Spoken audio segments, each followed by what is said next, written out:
দেশের খারাপ অবস্থার কারণে কাউকে কিন্তু গেট থেকে বের হতে দিত না, আবার কাউকে বাইরে থেকে ঢুকতেও দিত না। তো আজকে বাইরে বের হওয়ার সুযোগ পেয়ে চলে গেলাম বাজারে কিছু টুকিটাকি জিনিসপত্র কিনতে। হ্যালো এভরিওয়ান, আসসালামু আলাইকুম। কেমন আছেন সবাই? আমরা তো খুব ভালো আছি। সকাল থেকে ভিডিওটা শুরু করলাম।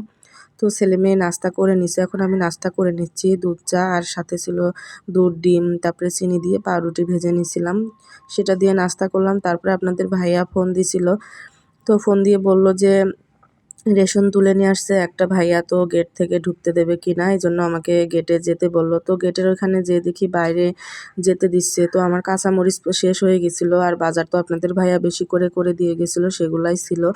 তো কাঁচামরিচ কেনার জন্য আমি ভাবলাম যে বাইরে যাই, তো দেখলাম যেতে দিচ্ছে, এই জন্য বাইরে যে এখানে ইলিশ মাছ, তারপরে বাইম মাছ আর হচ্ছে কচু শাক কিনে নিয়ে আসলাম। তো ইলিশ মাছের মাথা দিয়ে কচু শাক খেতে খুবই ভালো লাগে, এই জন্য হচ্ছে কচু শাকও কিনে নিয়ে আসলাম। তারপরে তো রেশন নিয়েও চলে আসছে। তো এই মাসে রেশন একদমই লাগতো না, কারণ গত মাসের রেশন কিন্তু এখনও আছে। তো তারপরেও এখানে লবণ আর হচ্ছে চাল আর তেলগুলা নিয়ে আসছে। তো এগুলা সব হচ্ছে গত মাসের রেশন, খাটের নিচে রেখে দিছি। তারপরে তো রেশনগুলো গুছিয়ে রেখে তারপরে রান্না করতে চলে আসলাম। তো এই ভিডিওগুলো কিন্তু ছিল যখন নেট বন্ধ ছিল তখনকার ভিডিও, তো অনেকগুলো ভিডিও জমে আছে, তো এই জন্য আস্তে আস্তে আপনাদের সাথে শেয়ার করতেছি।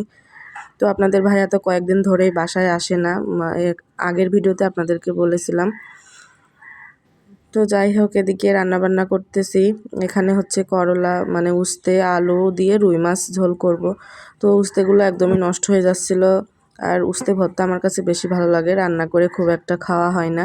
তো এখানেই তো ভালো করে কষিয়ে নিয়ে তারপরে ঝোলের পানি দিয়ে রুই মাছ দিয়ে দিলাম। তো এভাবে ফুটে উঠলে তারপরে রান্না করে দুপুরের খাবারটা খেয়ে নিচ্ছি আমি। তো ছেলে মেয়ে এটা দিয়ে খাবে না, শুধু ঝোল দিয়ে একটুখানি খেয়েছিল, এই জন্য আলাদা করে ওদের জন্য আবার রান্না করতে হবে। তো আমি খেয়ে নিয়ে তারপরে ওদের জন্য মাংস ভিজিয়ে রাখছিলাম, মুরগির মাংস। আর এখানে হচ্ছে পেঁয়াজ, আদা, রসুন, গরম মশলা, কাঁচামরিচ সব কিছু একসাথে বেটে রাখছি, এটা দিয়ে মাংস রান্না করব। পেঁয়াজ আর গোটা গরম মশলা ভেজে নিলাম। এবার হচ্ছে আমি বাটা মশলা দিয়ে ভালো করে ভেজে নিব। তারপরে হচ্ছে পানি দিয়ে গুঁড়া মশলাগুলো দিয়ে কষিয়ে নিব।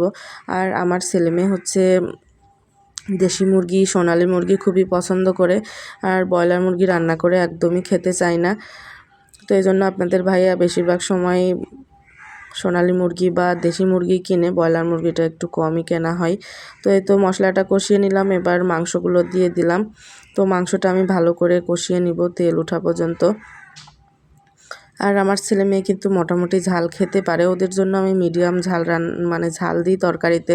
আর আপনাদের ভাইয়াও একদমই ঝাল খেতে চায় না, মানে খেতে পারে না। আর এদিকে হচ্ছে আমি চর্বিটা ভিজিয়ে রাখছিলাম, চর্বিগুলো হচ্ছে আলাদা করে রেখেছিলাম, মানে মুরগির চামড়া। এগুলা তো ছেলে মেয়ে খুবই পছন্দ করে, দুইজন তো মাংস থেকে এগুলা বেশি পছন্দ করে, তো এগুলাও দিয়ে দিলাম তরকারির মধ্যে।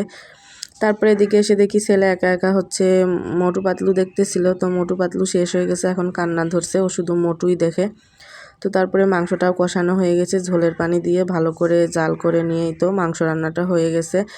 তো তারপরে ছেলে মেয়ে দুজনকে আমি খাবার দিয়ে দিলাম, দুজন এখন একসাথে বসে খেয়ে নিবে। আর দুজন কিন্তু হাত দিয়ে খেতে খুবই পছন্দ করে, মানে একদমই আমার হাতে খেতে চায় না ওরা দুজন। মানে মেয়ের খাওয়া দেখে এখন ছেলেও হাত দিয়ে খেতে চায়, ও 1 বছর বয়স থেকেই কিন্তু হাত দিয়ে খায়। তো যাই হোক, এই ছিল আজকের ভিডিও, কেমন লাগলো অবশ্যই জানাবেন। ভালো থাকবেন, আল্লাহ হাফেজ।